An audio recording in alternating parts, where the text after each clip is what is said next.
Welcome to the three-step process to stress from the coronavirus. What we're seeing now is that the reaction and the stress of the coronavirus is actually causing more problems than the actual virus itself. So the purpose of today's webinar is to make sure that you have the tools and strategies in place so that the stress doesn't overwhelm you and you begin the process of creating a chronic disease even after the pandemic is already gone. So in this webinar, I'm going to have tools, strategies for you to help with your stress that you can do on your own. Also, I'm going to have a special offer for you and your family to get your central nervous system evaluated to make sure that the stress is not causing internal problems. Also, to test to see how susceptible you are to the actual virus. Now, in order for me to be effective for you today, the first thing I got to do is shift your mindset when it comes to this pandemic. And then I'm going to shift your mindset from the germ theory disease to the cellular theory of disease. You see, Louis Pasteur was the father of germ theory, and he believed that germs cause disease. And in order for you to be free from disease, you have to kill the germs. On the other side, you have Anthony Béchamp, who was on the cellular theory of disease. And what he believed was that when a host tissue becomes compromised, that's when germs manifest a symptom, not cause a symptom. And that's what I want to focus on today. I want to focus on how do we keep you and your family, the host tissue, from being compromised. Because we hear it all over the news. It's the immunocompromised that are more susceptible to the coronavirus. So they tell you to wash your hands, social distancing, yes, do all those things, but they don't tell you how to boost your immune system. And that's what we're going to talk about today. Because even Louis Pasteur, his final words were, the microbe is nothing, the terrain is everything. He gave credit back to the cellular theory of disease. Now, this is such an important time because what is compromising us, the host? It's the stress. Our routines are completely different. Schools are closed, kids are homes, we are working, maybe we're not working. We're working at different workstations. Finances are different. We're strained on the relationship, anxiety, depression, fear of uncertainty. When is this going to end? Right? It will end. But when we look at all these stressors here, we see that majority of these are emotional stressors. And what I'm here to teach you today is that emotional stress is only one type of stress. And there are three types of stress that you need to be aware of, that you need to manage for you to be healthy as possible during this time. One is emotional, two is chemical, and three is physical. Now, if you're doing everything for your emotional state, but you don't do anything for the chemical or physical, you're going to leave yourself vulnerable to be bombarded by the other two types of stress and still develop a chronic disease even after the pandemic is gone.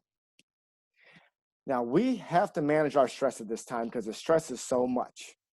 But we manage our stress so we can be healthy, and health is the ultimate goal. And it's interesting because I always like to ask people, what is your definition of health? And I get different answers. Health is feeling good. Health is not being sick. When we come down to the real definition of health, health is a state of optimal physical, mental, and social well-being, and not merely the absence of symptoms or disease. So by definition, it's not really how we feel. It's not just not being sick. Health is a state of optimal function, because we would all agree, when our immune systems are functioning at 100%, that's going to be the best defense against this coronavirus and this pandemic. So we must have a strong immune system. But what controls the immune system? It's the central nervous system. And the central nervous system controls the immune system, it controls your reproductive system, it controls your respiratory system, it controls your digestive system, brain and spinal cord nerves. And when we break down the central nervous system, there's three types of nerves. First is the sensory nerve. And when you damage a sensory nerve, you'll get symptoms like pain, numbness, tingling, itching, burning. Second type of nerve is a motor nerve, and motor nerves control your muscles. So when you damage a motor nerve, you'll get symptoms like spasms, weakness, the atrophy of the muscle. And if you completely sever that nerve, that's going to be paralysis. And the third type of nerve is the autonomic nerves. And autonomic nerves control your organs. So if you damage an autonomic nerve, say controlling your lungs, what's going to happen? You're going to have trouble breathing. You're going to have weakness of the lungs. because we see that the nerves in the mid-back control the lungs and can lead to bronchitis, pneumonia. All right. Now, when we look at this pie chart, we see that the sensory nerves are the smallest portion of this pie chart. And the reason for that is because the sensory nerves only make up 10% of the nervous system. So when we base our health on how we feel, we're only basing it on 10%, if not less, of everything that's going on. Now, the job of your nervous system is to filter and process all the stress you're exposed to during this time. And it's the ability of your central nervous system to filter that stress that will determine how susceptible you are to the coronavirus. So when we break down the different types of stress, physical, chemical, and emotional. First, emotional. This is what we talked about before. Our routines are off, finances are up in the air. We're working from home, the kids are home, we got to entertain them. We don't know what's going on with the virus. Even the experts don't know what's going on with that virus. Unpredictability, scarcity. 40 million Americans suffer from anxiety. And this was before the coronavirus. We have people lining up at the grocery stores. Is there enough? Be there before even the store opens. We're sitting in lines. People are fighting over toilet paper and paper towels. Right? So towards the end of this presentation, I have a meditation challenge for you. And this is going to be huge to help with the emotional state. So stick around. It's so effective. So great. All right, so then we have the chemical stressors. And chemical stress is anything you put in or on your body, if it's not a nutrient, will weaken your system. So that's our diets, right? Cleaning supplies, the chemicals around us will affect and weaken our nervous system, thus weakening our immune system. And then we got our diets, poor diets. We got processed foods, artificial sweeteners. We have neurotoxins in them that directly destroy our nervous system. Alcohol, drugs, all these things, right? We look on the shelves and all the non-perishables, they're being taken off the shelves. And that's where most of the chemicals are in our foods. There's over 500 food additives. You got the preservatives, right? But when we see the produce aisles are nice and full. So even though we're in this pandemic, still stick to your diets. We have a supplementation list towards the end of this presentation that I'll give you as well. Right? But the thing is, some of us are preparing for the long haul, right? And we're buying these non-perishables, but this is going to be temporary. The science shows that the coronavirus doesn't like temperatures above 80 degrees. So when the summer comes, it's going to be a complete game changer. Now, we don't want to throw away our diets during this month, 2 months, however long it lasts, and then be sick at the end. Make sure you're keeping your nutrients and your body strong with your diet as well. Third type of stress is physical stress. And physical stress, too, we're more sedentary now. The gyms are closed, right? We're working from home with different positions, the different workstations. We don't have the stand-up workstation that we do. We're going to take care of the kids. We got to play with them more, entertain them. And we're still getting injured. I drove to work today, there was a car accident. We saw the slips and falls, poor sleep. Now, what they showed is that 7 hours of continuous sitting will take away 7 hours of working out. So if you're not working out an hour a day, we need to mix up the sitting. We can't sit for so long because we're sitting, we're entertaining the kids, we're on all these Zoom meetings. I got the phone with the patient. She was on 4 Zoom meetings in a row. Didn't give it up from her chair in an awkward posture. So what you can do is break up the sitting. Do moon salutation stretch. Open up your body. Do it for 30 seconds, multiple times throughout the day, just to break that forward head posture, computer posture. It will do wonders and keep you working even harder by doing that. Now, when our internal strength is matching the amount of stress we are exposed to, that's when we're maintaining the status quo of our health. But when the outside stress becomes stronger than our internal strength, that's when we become compromised. And that's when the coronavirus will infect our bodies. And depending on how compromised you are, will determine on the level of infection you get. See, our goal with everyone we see and we can help is to make sure that you are internally super duper strong, that your central nervous system is so strong that no matter what stress you are exposed to, you can handle it. And no matter what pandemic, what virus is coming our way, you will be able to defend against it. That way you are a non-compromised host and you are a fully optimized host. Now we do this by the 3 steps of stress during this coronavirus scare. So step 1, you need to manage your external stress. Identify where your stress is coming from. Is it coming from the pandemic? A lot of times the stress coming from the pandemic is stuff we really can't control. Also, identify stress that's not coming from the pandemic, your lifestyle, physical, chemical, and emotional. Then figure out a way to reduce, if not eliminate those stressors, or ask for help. You know, we're all in this together. And everybody is helping people. Friends, family, coworkers, we're all in this together. 2 is to strengthen you, the host. That's the exercise, rest, nutrition, meditation, all the things that we know how to do. We don't do all of them all the time, but we need to do some of them consistently. And then 3, here is your meditation challenge, is to close your eyes for 2 minutes, 1 time a day, 30 days in a row. This will have an amazing benefit for you in the cumulative aspect. Now, some of you will look like this when you meditate. Most will look like this, but that's okay.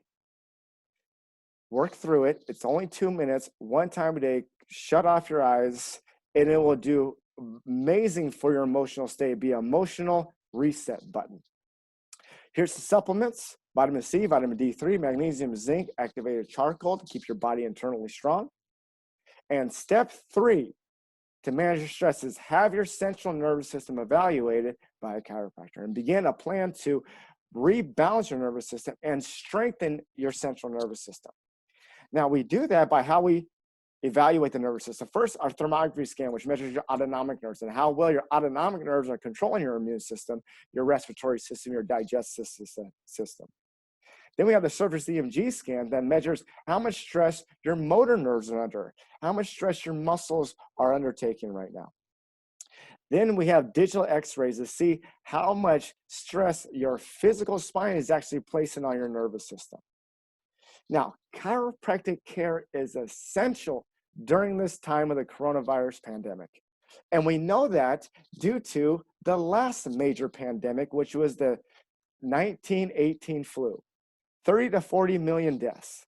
And during this time, 1,142 chiropractors treated 46,394 patients with a loss of only 54 patients.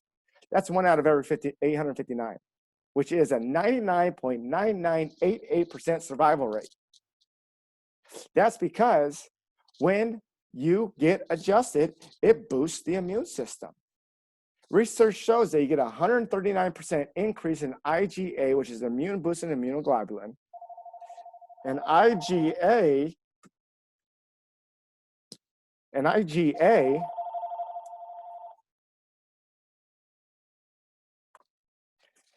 IgA is an immune system protein that protects your mucous membranes, the entry points into your body, your mouth, the throat, your esophagus, your trachea, your respiratory system. And when a pathogen or a virus comes into your body, IgA is going to destroy it before it gets deep down to the lungs, causing pneumonia or causing any sort of immune response. And that gets boosted 139%. Also, 98% of the asthma and allergy suffers from mid-back misalignments. And when those misalignments get corrected, they have dramatic response and an improvement in their lung function. And as we see right here, T3, those nerves wrap around, control the lungs. So the goal is for you to stay out of the hospital because the hospitals are already overstressed and they want you to stay out of the hospital. So by getting adjusted, helps boost your immune system, boost the strength of your lungs during this time. And this will help you and your family stay out of the hospital. And we know this because there's an insurance company who combined chiropractic and medical doctors as a primary care physician in their network. The results, in just 2 years, they had 80% reduction in hospitalizations, 85% reduction in outpatient surgery, as well as a 56% reduction in pharmaceutical drug use in just 2 years. Chiropractic has the ability to take the stress off the system. And by hanging out today, by checking this out, This is an example of our thermography scan. This is a patient. He came in. What we want to see is all white, just like the lower half of his nervous system. But up at the top, we see that he has severe inflammation around the base of his neck. And what we see, when he came in, his name was Travis. That's not his real name, but I'm going to call him Travis. He had trouble breathing, allergies, constipation for 5 years, and trouble reading. Travis is immune compromised. He's 55 years old. Look, I mean, think about it. He is not getting enough oxygen to his body. His immune system is weak. He's not eliminating. He's building up toxins, and he's showing signs of cognitive decline at the age of 55. It wasn't until he had pain for 3 weeks, neck, shoulder, and arm, that he decided to get his nervous system evaluated. And when I asked him, he thought he was healthy, and that these symptoms, besides the pain, were just a normal part of aging. Now remember, only 10% of the nerves actually send pain signals, right? The other 90% is how you function. So as we look, the nerves in the top of the neck control breathing, they control metabolism, they control your digestion, as well as the blood and oxygen to the brain. This was his follow-up scan. Practically eliminated the inflammation in his nervous system. All of his symptoms were eliminated, if not significantly reduced. Now Travis has less stress on the central nervous system and is a stronger host through this pandemic, meaning that he will not get the virus. If he does get the virus, he will have mild to no symptoms at all. For hanging out today, I want to give you a special offer for you and your family to get your nervous system evaluated, see how the stress is actually affecting your health and how susceptible you are to the coronavirus. It includes chiropractic history examination, both digital nerve evaluations, as well as digital x-rays if you need them, as well as a second visit where we go over your report of findings and your recommendations. Normally, this is a $230 value. When you make an appointment and you mention this webinar, it's complimentary. On us, it is free. Reach out to us. You can call us. You can reach out over our website. Check us out on Facebook. Follow us on Instagram. Our goal is to make sure you and your family are healthy right now and in the future, even after the pandemic's gone. Because this stress is going to last for a longer time, but the pandemic is only going to be temporary. Guys, thanks for hanging out. Really hope to see you. Talk to you soon.